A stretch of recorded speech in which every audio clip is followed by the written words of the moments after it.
Hi brother. అన్న hi. Big boss చూస్తున్నారా? చూస్తున్నా. ఓకే అన్న, నీ ఫేవరెట్ కంటెస్టెంట్ ఎవరు? ఫేవరెట్ అని కాదు, కానీ చూడడానికి కొద్దిగా బాగా అనిపిస్తుంది. గౌతమ్ చూసినప్పుడు కొద్దిగా బాగా అనిపిస్తుంది అన్న. ఎందుకు బ్రదర్? అంటే తను ఆడిన విధానం కానీ చాలా కనెక్టివ్ అనిపిస్తుంది అన్నమాట. తన మాట్లాడుతున్నా అంటే మన ప్రజల కోసం కొట్లాడు కదా, తన కోసం తను పోరాడుతున్న విధానంలో చాలా బాగా అనిపిస్తుంది. ఒకరు మనం కారణం చేస్తుంటే తన పోరాడిన విధానం చాలా ఎఫెక్టివ్ గా ఇప్పుడు ఉన్నాను కదా, సొసైటీకి ఏం కావాలన్నా మనం ఎలా బతకాలని చూపిస్తే విధానం కాబట్టి అది నాకు బాగా నచ్చింది. ఓకే అన్న, నిఖిల్ గురించి ఏం చెప్తారు? నిఖిల్ ఉన్నాడు కదా విన్నర్ అన్న. తను యాజ్ ఏ గౌతమ్ ఫ్యాన్ అయినప్పుడు కూడా నిఖిల్ తను విన్నర్.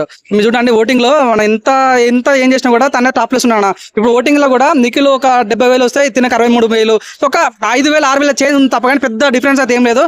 కానీ నేను చెప్తున్నాను నిఖిల్ మంచి ఓటింగ్ ఎట్లా పడుతుంది అంటే, మన పృథ్వీ హెల్మెట్ అయ్యాడు, పృథ్వీ ఫ్యాన్స్ ఓట్లు పడుతున్నాయి. యష్మి హెల్మెట్ అయ్యాడు, యష్మి ఫ్యాన్స్ ఓట్లు పడుతున్నాయి. సో ఇంకోటి అన్న సోనియా పాప ఓట్లు పడుతున్నాయి. సో అన్నాను కదా. ఇంకోటి ఏంటన్నా, నిఖిల్ కూడా మెయిన్ ప్లేస్ అంటే తను ఫస్ట్ నుంచి వచ్చాడు బిగ్ బాస్ 8 కంటెస్టెంట్ అన్న. గౌతమ్ కూడా మెయిన్ డిసడ్వాంటేజ్ అంటే తను వైల్డ్ కార్డ్ వచ్చాడు. సో 5 వారాలు తను లేడు కాబట్టి, సో అప్పటి వరకే 5 వారాల్లో తనకు ఫ్యాన్ బేస్ క్రియేట్ అయిపోయింది నిఖిల్కి.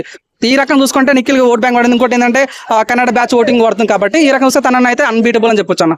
ఓకే బ్రదర్, 95 days నుంచి నువ్వు నిఖిల్ చూస్తున్నావు కదా, అతను గుడ్ క్వాలిటీస్ ఏంటి, బ్యాడ్ క్వాలిటీస్ ఏంటి మీరు చూసిన చాలా మన ఓపిక ఎక్కువ ఉంటుంది. ఇప్పుడు చూడ అన్న, ఎవరైనా మాట్లాడినా కూడా అప్పుడే అగ్రెసివ్ ఆడుతాడు, ఆలోచించి మాట్లాడతాడు. ఒక విషయం నేను చాలా దగ్గర మన సీత వచ్చి ఒక మాట్లాడింది, అమ్మాయిలను వాడుకుంటున్నావు కేసు పెట్టడానికి. చూడన్నా, నువ్వు నా శత్రువి, నేను కొట్టాలి, నాకు కొట్టేంత దమ్ము నాకు లేదు. అప్పుడు ఏం చేస్తాను, నేను మిత్రువు చేసుకుంటా. అది తన తన ముందు అథ్లెటిక్ చేసింది కాబట్టి తను ఎట్లా ఉండాలి, ఎలా ప్లే గేమ్ చేయాలని తను తెలుసు కాబట్టి తను అలానే సోని విషయం అలా చేసిండు, పృథ్వీ విషయం అలా చేసిండు, యశ్మి విషయం అలా చేసిండు. కానీ ఇక్కడ కూడా వాడుకున్నాం.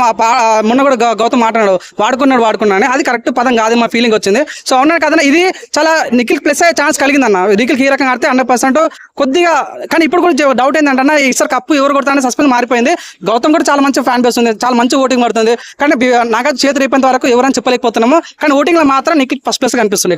ప్రేరణ గురించి ఏం చెప్తాను? ప్రేరణ ఒక లేడీ టైగర్ అని చెప్పొచ్చు అన్న. ఈ వీక్ లో చూడండి టాప్ 3 క్యాండిడేట్ లో మేము నబిల్ అనుకున్నాం మొన్నటి వరకు. కానీ తన ప్లేస్ మాత్రం ప్రేరణ ఫీల్ చేసింది. ఈ వీక్ లో చాలా మంచి గేమ్ ఆడింది, అందరికీ సపోర్ట్ ఉంది. సంచాలకి ఆడినప్పుడు చాలా మంచి పాయింట్ చెప్పింది అనమాట. సో తను తీసుకొని నేను చాలా బాగా అనిపిస్తుంది. తను కూడా అవునని కాదన్నా, తనకైతే ఒక మంచి ఫ్యాన్ బేస్ క్రియేట్ అయింది. అంటే కొన్ని పదాలు అప్పుడప్పుడు కొన్ని మన గౌతమ్ తిట్టింది, చిల్లర సంథింగ్ అట్లా పదాలు వాడుకుంటే మాత్రం తన టాప్ 2 వెళ్ళిపోయేది. కానీ ఇప్పుడు కూడా తనైతే టాప్ 3 లో కంటిన్యూ అయ్యే ఛాన్స్ అయితే ఉంది. ఓకే, మీరు 95 days నుంచి ప్రేరణ చూస్తున్నారు కదా, ప్రేరణలో గుడ్ క్వాలిటీస్ ఏంటి, బ్యాడ్ క్వాలిటీస్ ఏంటి?